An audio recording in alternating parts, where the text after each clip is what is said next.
Hey, Geekscapists, welcome to a brand new Geekscape podcast. I'm Jonathan London, your host. I was coming out of the gate a little too hot there, Geekscapists. Started tripping on my own words. What I wanted to say is, welcome to a brand new Geekscape podcast. If this is your first Geekscape, strap yourselves in for some pop culture talk, movies, video games, comic books, TV, all that pop culture goodness that'll fit under the hood of your little noggin there.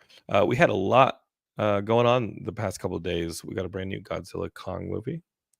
We had WonderCon here in Southern California. Didn't think I was going to go. Went, as you guys know, if you guys subscribe to the audio feed on a podcast app, I don't care which one you use, whichever one you like, Spotify, Apple Podcasts, whatever. You'll see that there is an audio episode that I recorded down in WonderCon with some amazing creators down there, all sorts of Geekscape friends. Some people maybe you've heard on this podcast, some new ones. Brian Bucciolato is on there. And who else? We got Zach Kaplan. Haven't heard from him in a few years here on the podcast. Dennis Culver, who you first heard at LA Comic Con, part of our comics creation panel. He was there. Casper Van Dien and a few others, including several Geekscape podcasters, all joined me to do like a nice grab bag of mini interviews, and it's all spliced together in there for you in the audio feed. So if you're watching this on YouTube, Facebook, or Twitch, you should go to like Spotify or Apple Podcasts and subscribe to the podcast, because there is audio content that I'm putting out on there that we never recorded video for, so it didn't end up on any of those video outlets. And so, yes, I love that you're watching this live. Love that you're watching the video, but also subscribe to the audio, because you're getting a little bit of extra podcasts every couple weeks. Okay, this episode is no different. It's gonna be extra awesome. I've got two amazing creators, Tony Fleecs, Tony Rodriguez. They're no strangers to Geekscape, and they're back with an awesome show. I'm sorry, I'm not in the zone right now. They are back with a brand new awesome comic called Feral. If you enjoyed Stray Dogs, when a few years ago I said, hey, you should be reading Stray Dogs, and I know a few of you who went out and checked out Stray Dogs and came back and said Stray Dogs is awesome, really cool. Silence of the Lambs with like Homeward Bound, really cool. It looks like I'll have them explain it, but y'all came back, y'all enjoyed Stray Dogs. Well, that team is back, all right, including Trish Forstner. They're back with this brand new book for Feral is same kind of thing, like they look like Don Bluth animation, Disney animation pets. In this case it's cats, and they're out in the wild when a viral outbreak hits. So a little bit of George Romero, a little bit of Walking Dead, but you're seeing it through the POV of these cute kitties and stuff, and now they're out in the wild while things are starting to hit the fan. Those creators are here on the show, and so I say let's get this thing going. Okay, thank you. I'll try and figure out the English language in the meantime. Let's Geekscape it up.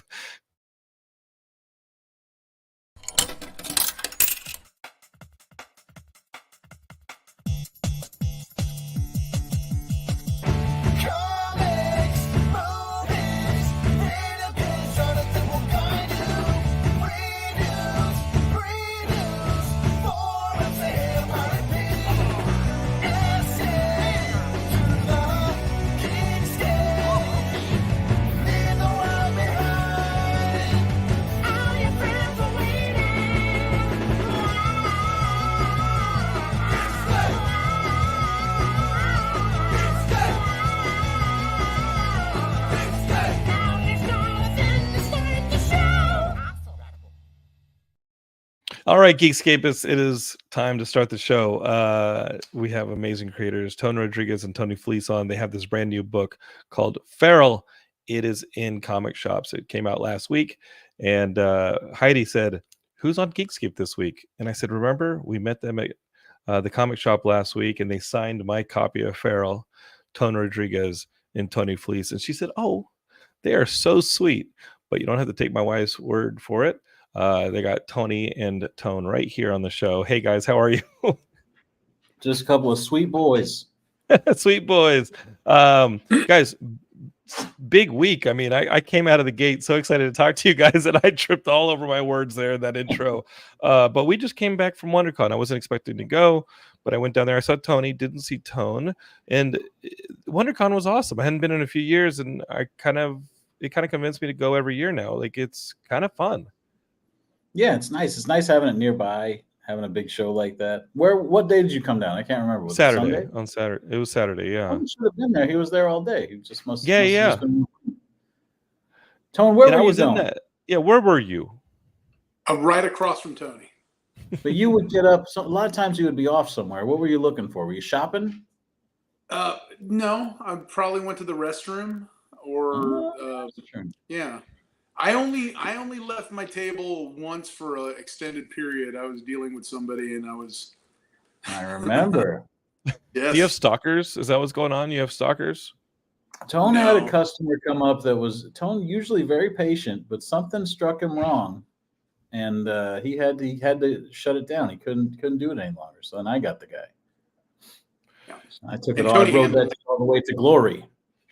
Yes, that happens though, and I think that happens. I mean, you came and visited us at the Geekscape booth, Tony, this summer. And every now and then I have to like kind of cut somebody off and be like, all right, pal, you don't make a very good window here for the product and move people along. I mean, very rarely. I mean, you have to be nice. Like, we are definitely in an industry where you want to be nice to everybody, but you're also like moving product. And are there stalkers? Do you guys get stalkers? We dealt with a stalker with the girls Tessa Markle, who does the Ephemeral Guard for the Geekscape network. She was walking around as Jean Grey. And there were lingerers that I had to be like, hey, pal, how are you doing? Maybe you could put some distance between you and the girls dressed like X-Men. We don't have the X-Men girls type of level of stalkers. We just have more fans that are always around, you know? That's nice. Oh, no. Don't get me wrong. It's just, don't get it twisted. For every so often, you'll just get somebody who, they'll ask questions, and then as I'm trying to answer the question they give me, they'll hit me with two more questions, and then I realize they're not listening to me. So I just want to cut things off as quickly as I can. It's like, okay, look, I'm not getting anything out of this. You're not getting anything out of this. But generally, everyone's awesome. I mean, again, it's like the people that come up to the shows, they want to be there. They pay to get there. They seek us out. So generally, they want to talk to you, and most of the time they're great. So, bonus. I heard Super Action Man wanted to come back and visit you, Tone. Is that something you'd be receptive to? Is having the Star Spangled Speedo come and visit you? We at Tone Rodriguez Art have contemplated getting the what is it, the lawyers involved to make sure. That's your stalker. Yeah, I mean, that's your stalker. You know what? When you're dealing with somebody who's just and you look them up in the dictionary, and definition is wild man. You got to kind of like, but he delightful gentleman, one of the sweetest guys I know. But wow, some of his antics. Crazy. We'll send Tony some of those videos, catch him up on the history here at Geekscape. Guys, I mean, talking about that. Have y'all seen that the popularity of yourselves as creators have gone up since Stray Dogs? Because I meant what I said in the intro, that Stray Dogs was something that really, I mean, my relationship with Tone goes back years, like 15 years at least. And I used to go visit him here in North Hollywood at the Creator House with Chris and everybody over there. And this Stray Dogs stuff, you keep up with the career. And then when Stray Dogs came out, that was my introduction to Tony, and it was such a sharp idea. And I hope I described it right in the word salad of an intro, but having like the Don Bluth cute animal kind of animation characters against a backdrop of a darker world, right? Like they're all in a house that they don't know how they got there, but maybe the person who owns it's a little too Buffalo Bill from Silence of the Lambs. And they start to put it together. That, from the solicitation, was a home run idea. How did it do for you guys? And in the miniseries and the follow-ups, how did that do for you guys? Oh, well, great, Jonathan. Thank you for asking. It did incredibly for us. We sold over 1 million of those things. Like that's no small potatoes in comics nowadays to try and to sell numbers like that, especially for a book about cute animals, especially for a book from me and Trish had only done My Little Pony comics, for as far as everyone else knew, and Tone, he'd been doing Simpsons for years, but he was even chilling then, leading up to that too. Like none of us were, coming off of like X-Men or something where this would be like the next popular book that we were on. So yeah, it definitely changed things. I had been working on My Little Pony for about 10 years before that. So it's not like I was going to conventions and being and not doing well. Like there was always people there but it's a totally different crowd, like you're selling to either bronies or kids, and to now you're selling to most of the people that are there for Comic-Con have at least heard of Stray Dogs or are into Stray Dogs, so that's cool. I mean, it's really amazing. Toad, what was your how'd your trajectory change or not with Stray Dogs? Well, I mean, the thing with Stray Dogs is kind of like if you look at like the music industry, when you think of somebody like who starts off in country music and then all of a sudden they're doing pop music and vice versa. It's like the books don't just need to be appreciated by one single audience. The books are so big. It's like, and I've always told people, it's like, man, it's like I don't want to find my little slice of the pie and go, these are my people. I love books that everybody wants to see. So when Tony first approached me on this and said what it was, I was like, oh, okay, sure. And then seeing it blow up the way it was, I mean, I don't think there were a whole lot of people who were like sitting there going like, oh, this is going to be the most amazing thing ever. And it became that. Tony does really good work. He comes up with some really amazing stuff. And that's the thing. The man works 100 different things at one time. It's like this guy has so many wonderful ideas. And I'm always amazed at the next one because he's working on Uncanny Valley right now. That thing's amazing. I could go on for hours talking about how awesome I think Tony is and his writing and the stuff he does. But well, go on, don't stop. Hey, man, we're here. I'm just saying, it's like he's amazing. And like I said, it's great, And why can't you like, horror and cutie cartoony stuff, once upon a time, everybody had to draw the Marvel way and whatnot, and that's what people liked. It's like, okay, well now you can like Marvel stuff and hot stuff, Yeah. What did you learn, Tone, as you're coming up as an illustrator? And a question for you too, Tony. I know that you were in the mines there at IDW on the you guys were on the Simpsons books and also on the My Little Pony books, and I'm sure you learn a lot from doing that.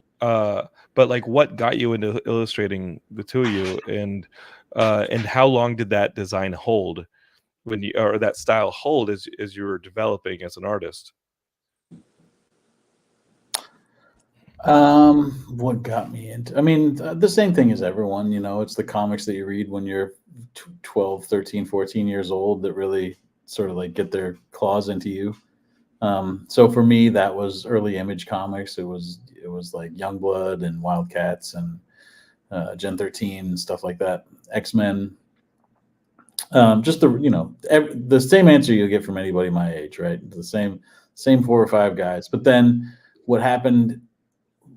What sort of made, I think, my generation a little bit different is that our superhero artists formed Image Comics. Like they struck out and made their own stuff, and it sort of gave a whole generation of kids coming up this example of, oh, you don't have to just work for somebody your whole life. It was sort of like these guys had reached the heights, like the highest heights you could reach at that job, and there was no place else to go besides switching companies back and forth for the rest of their careers until they peter out. And they were like, oh, well, we could just go make our own stuff and actually own it and control it. And that really had an effect on me, even though at the time I was just a kid seeing it. But I realize now, like looking back on it, it was never as exciting to me, the idea of working for somebody else, as it was to just make my own stuff. So I spent all those years. Can you hear my dog just drinking the shit out of his water right now? But I also I thought that was your dog drinking water, and I was like, Yeah. what is more thematically appropriate than the creators? Well, you know what I mean? Like, I like to get a dog- cat licking their own paws. That would be better for Farrell. But so well, sometimes Geekscapists who've been along with us for a long time, they remember my dogs oftentimes being on the show. Just I would be like, you know, what's the rule in film that if you can, like in documentary at least, if something wild happens while documenting something, point a camera at it so you can at least cut to it and address that is what you were hearing, right? Like if it's traffic or something passing through frame. And that's kind of what I would do is I'd pick on my dog and be like, hey, here we go. So now you can move the camera, and Geekscapists who are watching this live, there is Tony's dog in the other room drinking, and you now know. So you see the tile floor, it's very echoey, and he's just drinking. He's maybe the thirstiest dog ever. Full bowl if you let him. He has a tiny little bowl too. That's the thing. Yeah. It's so not constantly filled. And Tony, you kind of followed that path in Geekscape. So I know we're talking about Feral, we're talking about Stray Dogs, but if you're not reading Local Man is awesome. I love that book. And I really, and I'm being sincere. And I had to tell Brian Buccellato because I do like midlife as well. And and if you Geekscapists who are listening on audio, go back and or just go in the feed and find the WinterCon episode. I'll tell Brian himself. I said, hey, Brian, I love midlife. It's, you know, one of my favorite books, but Tony's like one aisle over, and he's got the other like books that I love right over there. And I think Brian was okay sharing that ranking with you. But I think both those books are the ones that I look forward to because they just echo that. I don't know, they echo something. But they're specifically made for, like, you know, guys, you know, middle-aged guys who grew up loving superheroes and stuff, you know. So yeah, that you're the target audience for that one. Whereas like a Feral or a Stray Dogs is for everyone. Local Man, we found, is for guys like us. Nope. So far, and I was going to ask. Oh yeah, go for it. I'm never surprised by the people that come up and they're like, "Local Man, I love it." You know, like I can see them coming. I know which ones they are. It's got the right kind of like, oh my god, the malaise that you guys reflect in those characters, where, you know, life does not put you where you wanted to be; it puts you where you're supposed to be. I think is kind of almost the tagline for those two books, Midlife and Local Man. And I love your writing, guys. Like, I love I do, and you and Tim and Brian on his book. You know, you guys just really inspire me to keep writing, because the way that things fall into place, and on Local Man, you have this ability to introduce so many narratives going at the same time, and they're there from issue one. And whether it's a relationship with parents, whether it's somebody in town, an ex, this and that, ex teammates, the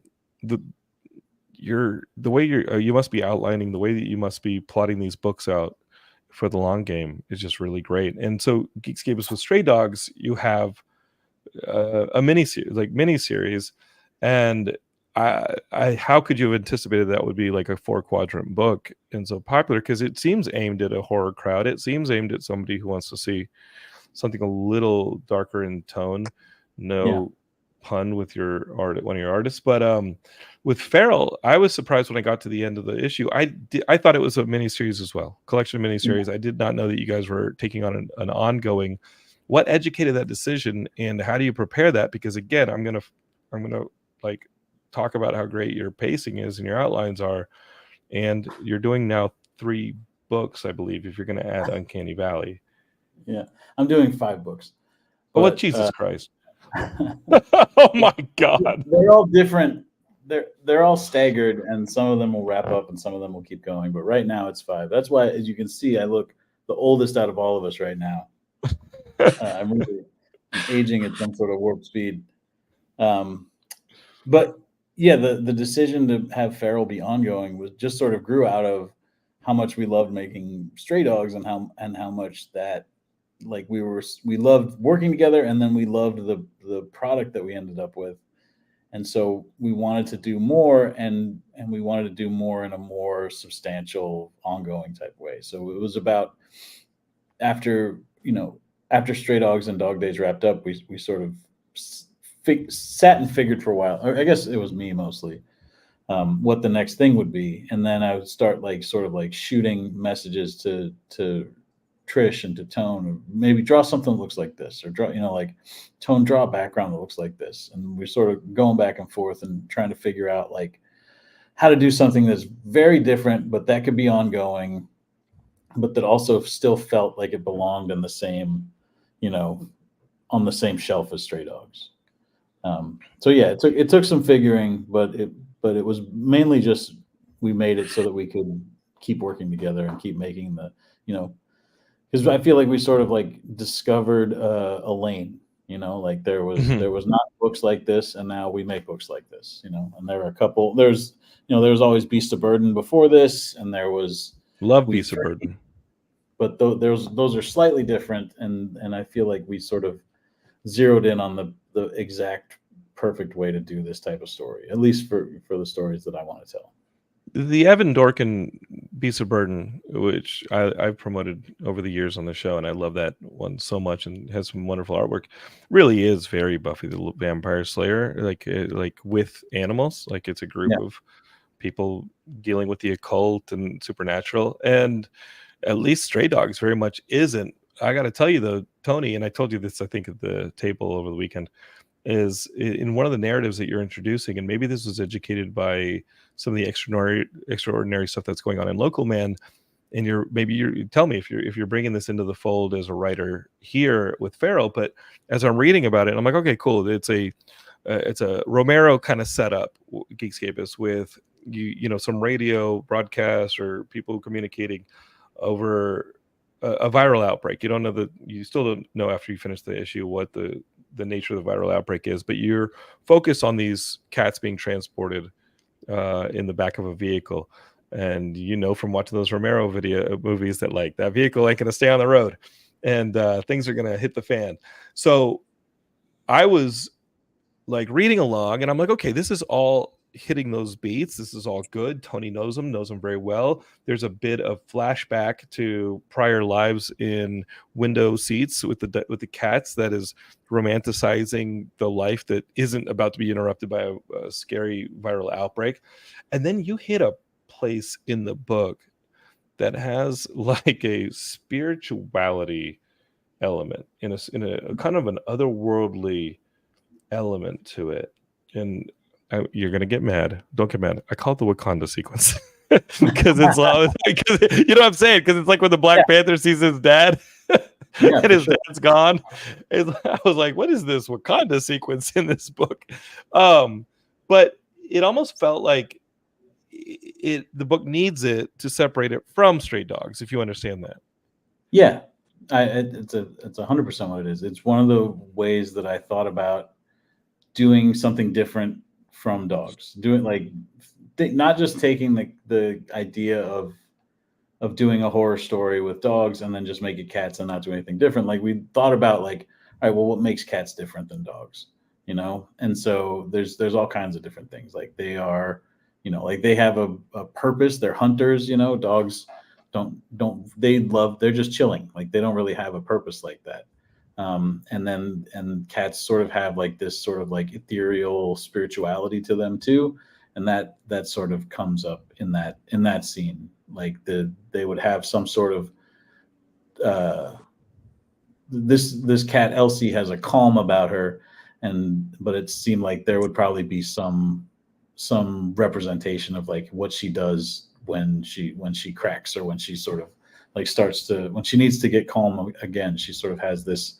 She sort of starts to meditate and sees these visions, or a spirit, call it the spirit cougar.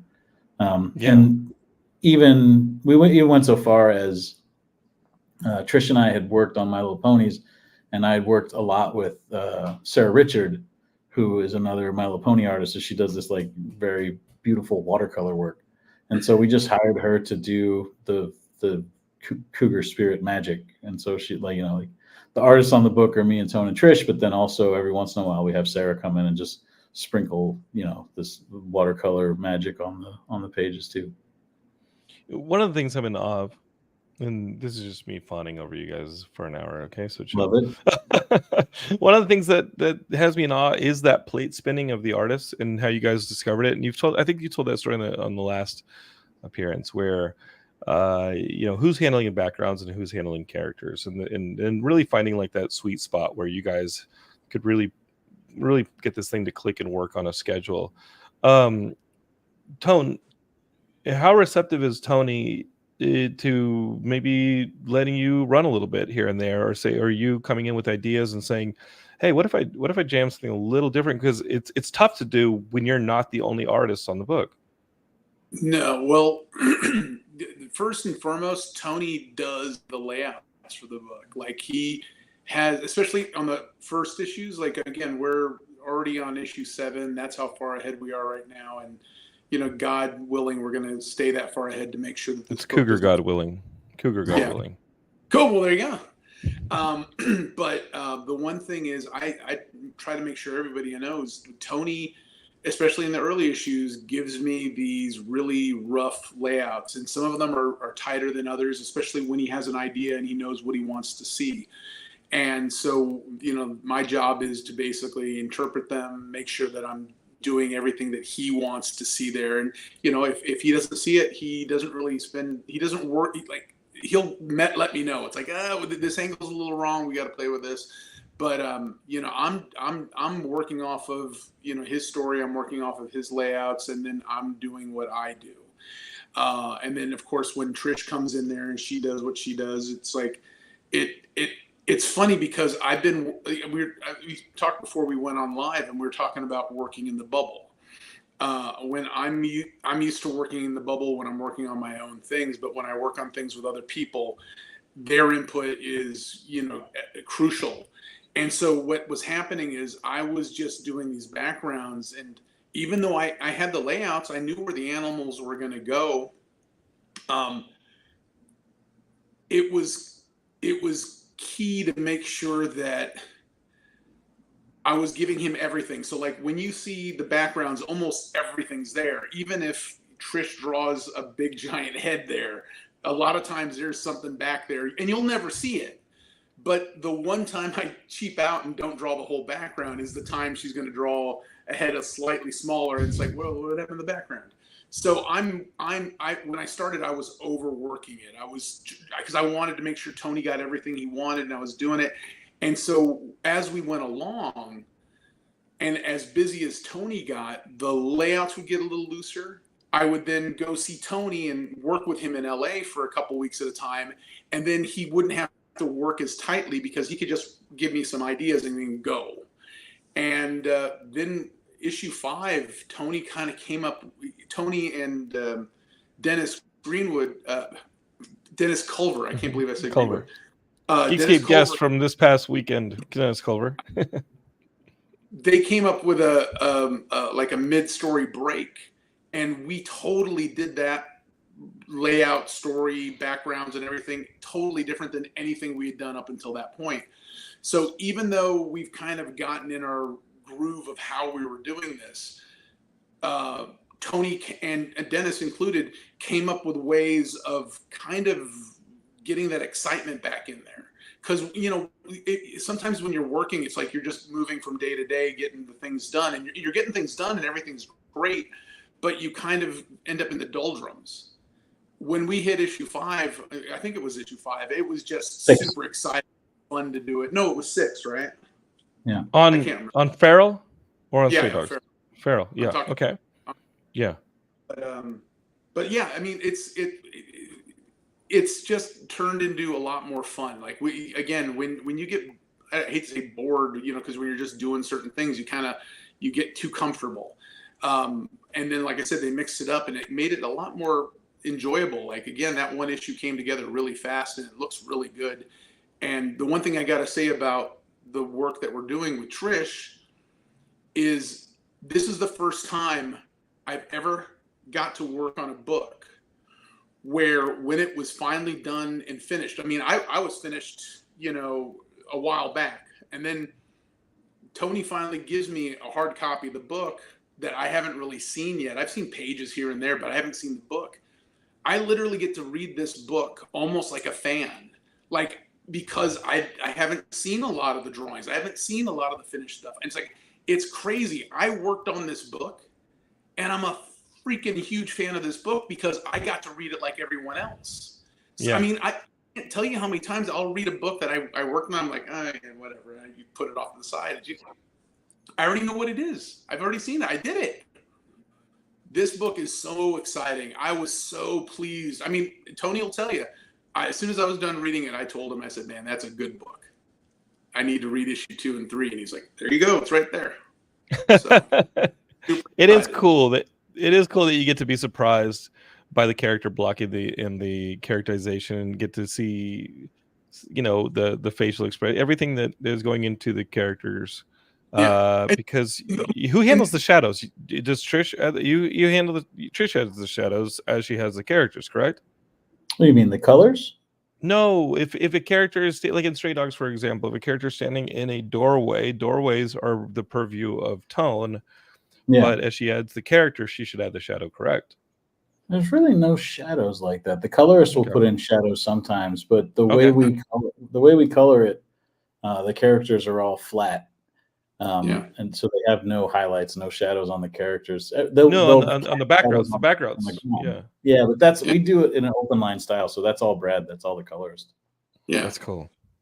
Yeah, we're learning some things about your profession. When I draw around the animals, I might imply like a shadow area, but like I said, when it gets finished, I mean, I don't know how much of that actually stays in there, but like I said, my job is to make sure they have everything. And if Tony decides he needs to take something out, then I'm totally cool with it. I just want to make him happy. This weekend was your first time facing the fans. I know you guys hit a couple of comic shops in LA this past week because I was at one of them. But what was the talk? What was the reaction? What issues did you see coming to your booth at WonderCon?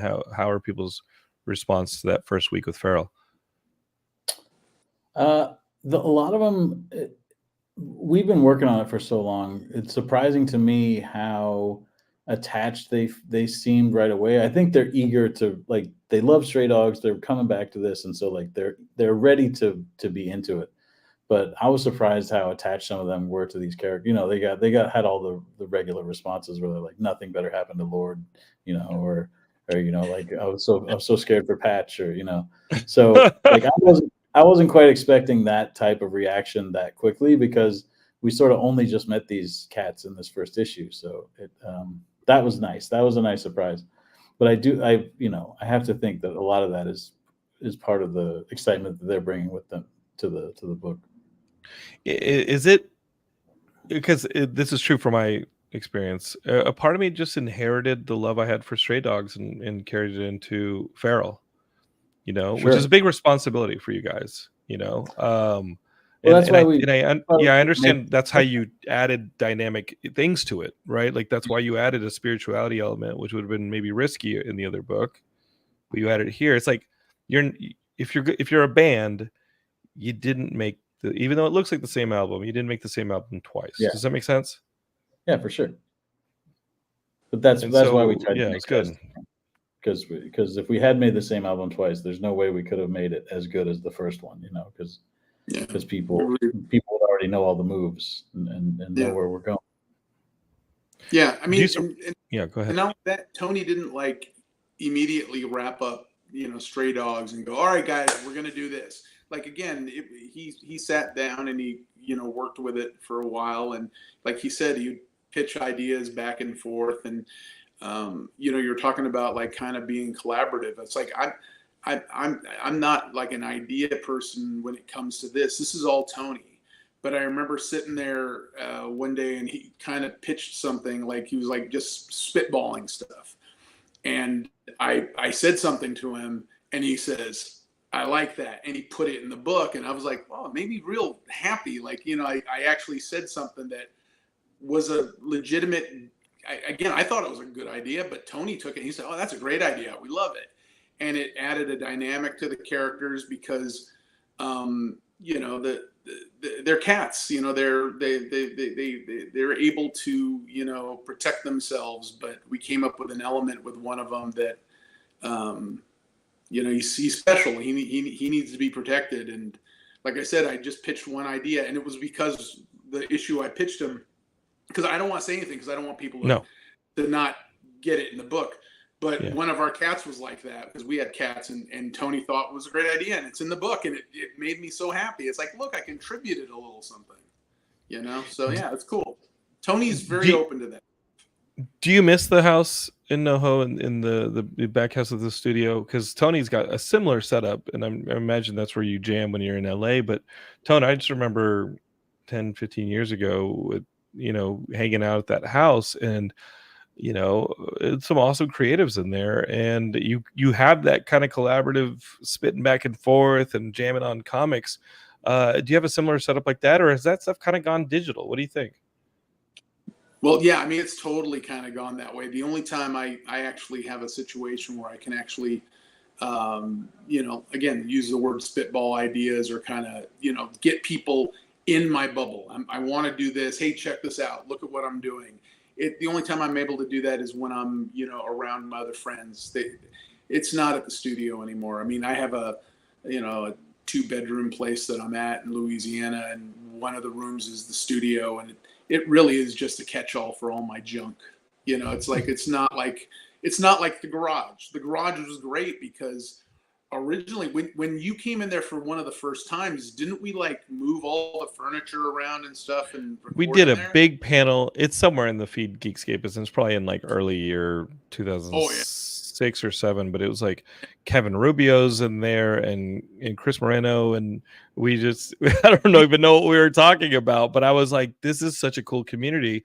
But then meeting Dennis this past December and knowing he came out of it, folks like maybe Chris Anderson came out of it later on, knowing that LA and Tony was a part of that, and had, it's like that stuff inspires me as someone on the outside of comic creation, flirting with the idea of comic creation for some of the ideas from film, or some of the ideas that just weren't ever going to be right for film, but should really be comics. Is comics scared me, but I think that the community that you guys built, that you doing a cover for Sam and you being so welcoming, and then continuing to talk to Chris and continuing to talk to, and then talking to Dennis this past weekend, and just seeing the comics community, I was like, oh, this is the modern Marvel bullpen. Without having editors yell at you, this is why you got those awesome stories in the 60s, in the 70s. They were born in places like this. Yeah. Well, I mean, in the studio, we literally got to a point where either Chris or Tony made a comment about miking it up, oh, we should put mics in here so everyone can hear what we said or what we say. And then it wasn't long after we did that, we're like, oh, that sounds like a horrible idea. We should never do that. So we finally got to the point where it was you could say anything you wanted in the studio. You could say the most outlandish thing ever, but as long as you say it in the studio, it's holy ground. It's sacred, And so it's one of those things that we still kind of treat. When I'm in Tony's studio, it's we, you say something, you look around, it's okay, that's right, we're in the studio, we're fine, we're safe. And oddly enough, some of it isn't so outlandish or crazy, but if you said certain things in public, in polite company, maybe you'd get an eyebrow or something. So it feels like a conversation. Yeah, go ahead. Sorry, Tony. It's also a safe place to come up with ideas and to kick concepts around, and also the great thing about the studio was having other artists around to watch how they would do things, or they could walk around while you're working on something and point out oh, this elbow's wrong, or what, it was just a very helpful collaborative environment to be in. Even from just seeing, when I showed up and I saw Tone and Chris Moreno working a ton, and seeing them have no, at the time had no issues with bills or anything, and I was struggling, and I was oh, they just always seem to be working. So maybe that's the trick, and then that, that sort of led me into always working. And that's worked out pretty good. But it's just sort of you pick up on the way other artists do things just by being around them and working, and it's sort of, there's not competition, but it is sort of nobody wants to be the first one to go to sleep. Nobody wants to be the first one to knock off and stop working. And so there's keeps everybody going. Yeah, I mean, we would do that thing where it's oh, look who showed up first today. Yeah, Yeah. it would just be Or like, that. oh, buddy, you must be so sleepy. I guess you gotta go get some rest. That's fine. Yeah. You don't want to fall asleep with all those markers laying around. I mean, you just No, end up it's a with lot. you'll end up with a bunch of stuff painted on your face. Yeah. It reminds me of a conversation I had a few weeks ago on this podcast with Chris Black. He show runs Monarch on Godzilla. He did the Kirkman show Outcast on it was I think on Cinemax or something. He show ran that one, which is how we met him. But he talks about the writer's room in the same way. He says, hey, it's a safe space and you have to be free not to say the most un-PC stuff, which maybe under a corporate mandated like a writer's room maybe isn't, but the stupidest ideas. He's like, the stupidest ideas should be able to live there. The wildest, like freeing ideas. And then, you throw the football as far as you can, and then you throw it the rope as far as you can, and then you slowly work it back and see what you reeled in. So you see at what point that idea clicks. But if you're too afraid to throw it as far as you can and then bring it back and see where it clicks in place, then your story is only gonna grow and be built in these increments that maybe won't reach an audience. I mean, the idea of taking what looked like cute animated characters and putting them in a dark background, compliments of the Violent Messiah's creator and this and that, like what was that first thought, Tony? Well, the first, like, I had the idea of a killer that kidnapped people's dogs and take them as trophies. That was sort of the spark for the whole thing. And then very quickly after that, I sort of went through in my head like the angles you could tell that story from. So I thought about, you tell it from the perspective of the victims, or do you tell it from the perspective of the killer or the cops? And then just from having worked in My Little Pony for so long and sort of like having my head in this like cute animal place, there was also this open door for like, oh, you could tell it from the perspective of the dogs. And when I thought about that, I thought about Oliver and Company, and I thought about All Dogs Go to Heaven, and I just thought like, that's cool if that looks like that. It's just sort of like I had an instinct that would be cool. And part of that was, again, coming from doing My Little Pony comics and doing cartoon comics, and having a bit of a chip on my shoulder about people saying whether or not I could do certain kind of stories, like the reason I drew My Little Pony comics is because they told me at IDW that I was too cartoony to draw Ninja Turtle comics. And I was just like, yeah, well, I mean, that's really rude. Well, no, that's just what Nickelodeon said when I sent my samples in. That's just part of the, like applying to work someplace type thing. They're Ninja Turtles. They were literally a cartoon. Yeah. Yes, I know. Believe me. Now they have a title that is TMNT Adventures Saturday or whatever. That is a Saturday Morning Adventure. That is the cartoon version of it. Well, that one I probably could have gotten a job on, but okay. At the time they were just doing realistic ones, and so, but it did give me this chip on my shoulder that I was just like, I'll show people that you can do, different kind of stories with this kind of artwork. Like that was important to me. Also, I remember when the whole time I worked on ponies, the awards at Comic-Cons, like the Eisners or the Harveys, or like they had this rule where they wouldn't nominate licensed comics for awards. So like ponies could never be, or Ninja Turtles, but like we were always just like, but Spider-Man is also licensed, like Superman's a licensed comic also, so it just seemed like a real arbitrary line to draw. And so yeah, I was coming with carrying that baggage and then having this idea, and it all sort of happened in a sort of way where I was like, all right, well, let's do it this way.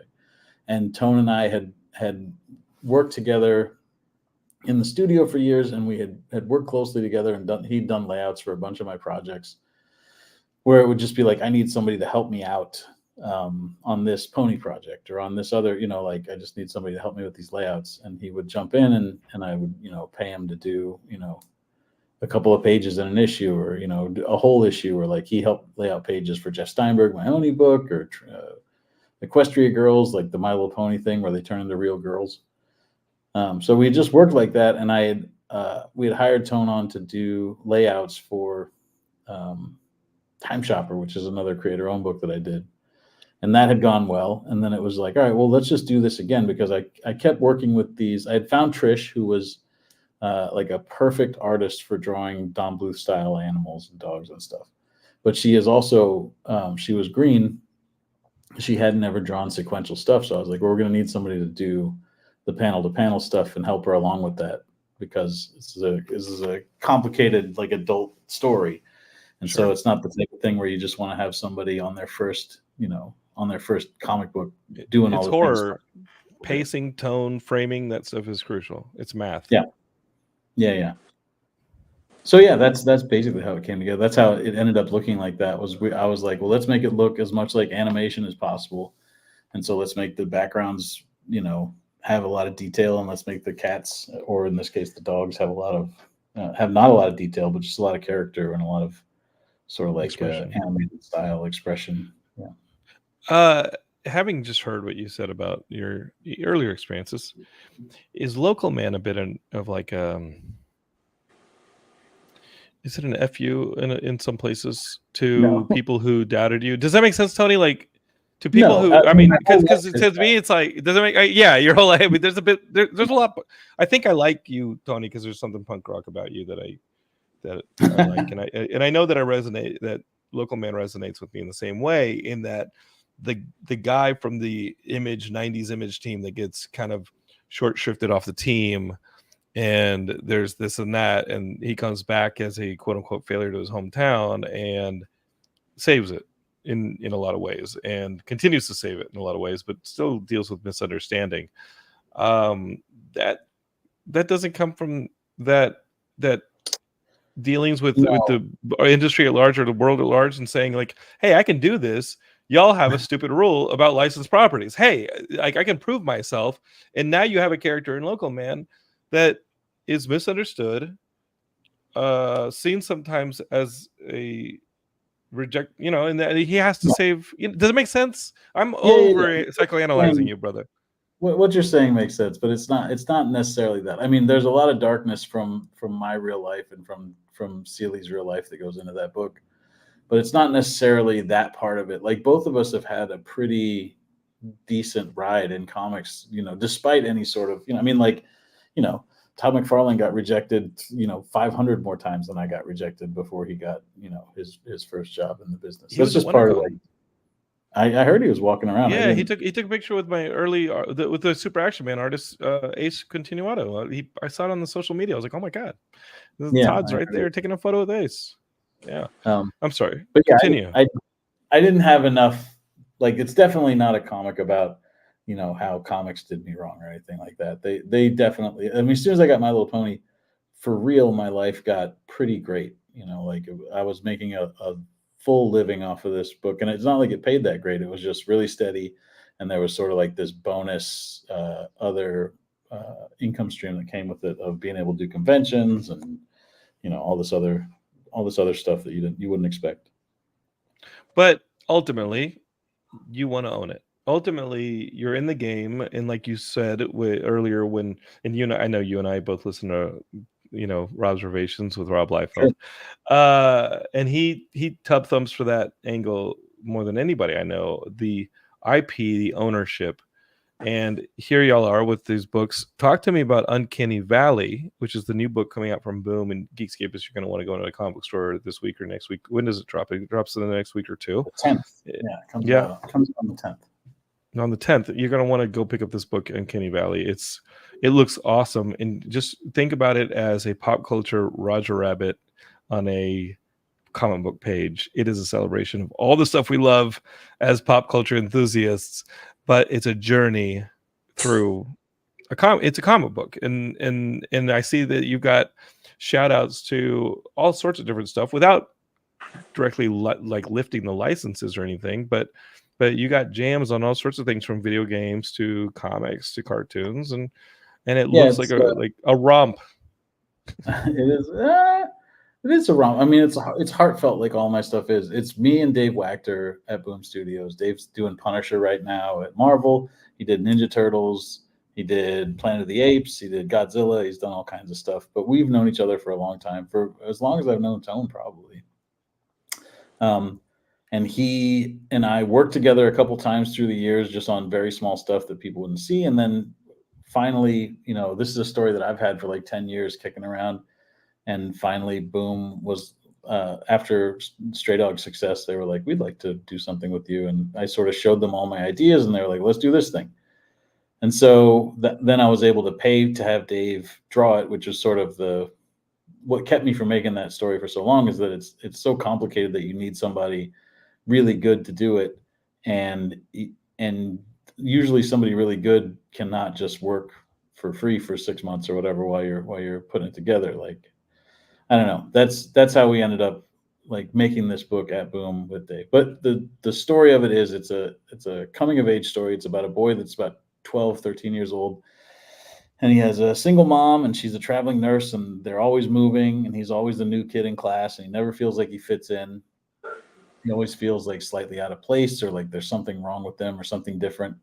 And he starts to manifest these sort of like weird things start happening to him. He has like what almost seem like cartoonish powers. And then in the first issue, we find out that's because he meets his grandfather, who he's never met before, and he finds out that he's part cartoon. His grandfather's like a Yosemite Sam style rootin' tootin' cartoon cowboy.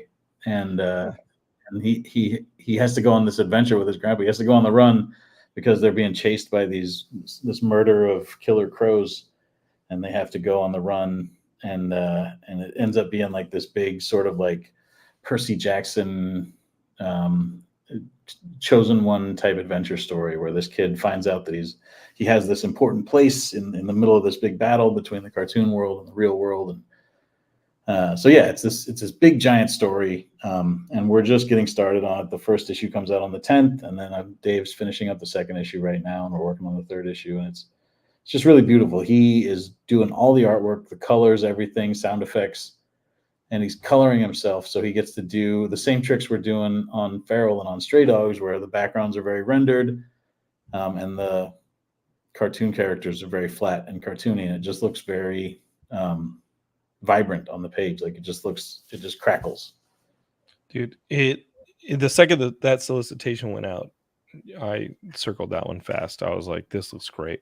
And regardless of your involvement, like Tony, I'm clearly a fan at this point, and a supporter here, and Geekscape is a supporter. We've been supporters of Tone for years. We're still waiting for him to bring Tyrese on the show. I'm messing with you, Tone. I'm messing with you. Mayhem. Yeah, I'm still waiting on my Mayhem too. Still waiting on that Mayhem. I still got that Mayhem costume in storage that a Geekscape has bought me because we were joking about Mayhem so much. Not joking. I mean, to me, it is it's a modern opera. Tony wouldn't let me throw it out. I had it in his storage, and I was like, I'm gonna throw this out. And he says, "Don't you dare!" Mm-hmm. Maybe next time, if Super Action Man doesn't come find you at the next convention, maybe Mayhem will come down. And check it out. Walk up and be like, "Yo, it's Mayhem time." Wearing the costume that's not even in the comic book. Yeah, absolutely. It says Mayhem on the chest. You can't avoid who it is, and it looks like Hulk Hogan's yellow outfit, but like it's Mayhem. There's no confusion here. Yeah. We're big Mayhem fans here on Geekscape. Yeah. New Geekscapists who haven't been part of the longtime Mayhem and Tone relationship here on Geekscape is like, what the hell are you talking about? We're not going to explain it to you, Geekscapists. You got to go back in the vault and find the Mayhem stuff. You got to find it. You got to. Oh man, Geekscape can start voting now. It's insane, guys. Thanks for coming on the show. Geekscapists again. The book is called Feral. The first issue's out, and then while you're in the comic book store, if you don't have a pull list, or if you have a pull list, Uncanny Valley is going to go on it. Okay, and if you're not reading Local Man, then you're a new Geekscape listener, because if you've been listening to Geekscape, I've been yelling at you to listen to pull Local Man too, because my favorite book of 2023, and it's one of my favorite books of 2024. And only because y'all created your own competition for that title. Sorry. Oh yeah. You did it to yourself. Love you guys. So glad I saw you guys last week and this weekend at WonderCon. Geekscapists, you want more WonderCon content? Listen to the audio feed. I put a special WonderCon episode in there where I've spliced together interviews with a lot of the people I talked to on the floor, including Dennis Culver, who we just talked about, and who has a brand new book from DC, a new Doom Patrol book, and that's in comic book stores, I believe, this week. So This week, go check that one out. Dennis is a great dude, and I appreciate you, Tony, introducing me to him. Local Man Geekscape. Volume 2 in comic stores this week as well. Woo! You should get that, and then Unstoppable Doom Patrol in that order. Yeah. So buy the old trade, Local Man #1, Yeah. and then get the new one, fresh, the second one, and then Hot you'll off be all cut. You'll be roughly caught up, and then pick up some single issues. You guys have your missions. Go out and go out and do your missions, Geekscapists. Thanks for listening. You can find Tony and Tone where on the socials. I'm everywhere at Tony Fleecs. You can go on TonyFleecs.com. There's a mailing list on there. You can buy original art there. You can buy, variant covers and all kinds of cool stuff. Art books. You can buy Time Shopper there. Tone. Okay. Yeah. And I'm at all the places at Tone Rodriguez 2000. So easy to find. If I want to get one of those Mayhem costumes, Tone, do you sell those in your shop? One, and I'm willing to sell it. I'm willing to give it away, but like I said, Tony said I couldn't throw it away, so I'll have to sell it. You can give it to a fan for sure. Okay, there you go. No. We're currently converting Geekscapists. Remember when I did this episode out of the show out of my office? We're converting that into the baby room, and I'm waiting for Heidi to pull the Mayhem. I'm waiting for her to pull the Mayhem costume out and be like, "What is this?" And then. And I'll be like, that baby is the basis for an entire religion here at Geekscape. Mayhem. Geekscapists, we'll catch you next week. There's a couple different people coming on the show. Maybe not coming on the show, but there will be a show next week because I love talking to creators, and that is what we do. Movies, video games, comic books, TV, all that stuff. So if you enjoyed it, subscribe, share it with your friends, all that. If you hated it, email me, jonathan@geekscape.net. I'll take criticism. I'll take your notes. Go for it. Until then, don't hate, create, and we'll catch you guys next time. Peace.